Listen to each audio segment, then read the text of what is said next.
रे। हाय रे मोर छेरकिन टूरी, गांव भर में तोर चर्चा रे, गांव भर में तोर चर्चा रे, चर्चा रे। तोर छेरी के घंटी बा गूंजे डोंगरिया ऊपर सारे, गूंजे डोंगरिया ऊपर सारे।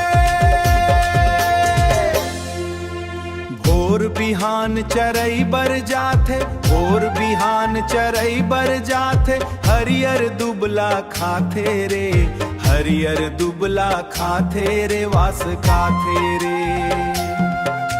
छोटकुन छेरी उछल कूद कर, छोटकुन छेरी उछल कूद कर, आंगन भर मुस्काथे रे, वास काथे रे। हाय रे मोर छेरकिन टूरी, हाय रे मोर छेरकिन टूरी, तोर संग हासै दुनिया रे, तोर संग हासै दुनिया रे। छेरी के संग घूमत फिरत लखलनिया रे, छेरी के संग घूमत फिरत लखलनिया रे, बन गे सुंदर गुनिया रे।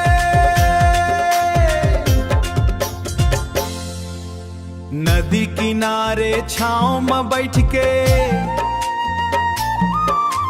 बांसुरी के तान सुनाथस, छेरी मनघलो कान खड़ा के, धीरे धीरे पास मया थ्यो, धीरे धीरे पास मया थ्यो माँ। रुनुक झुनुक घंटी बाजे, मया के राग सुनाए, छेरकिन टूरिया ओकर छेरी, गांव भर खुशी बगराए, गांव भर खुशी बगराए। हाय रे मोर छेरकिन टूरी, तोर छेरी बड़े निराली रे, डोंगर डोंगर खेतौ गली गली मन गूंजे, गूंजे वो कर रखवाली रे।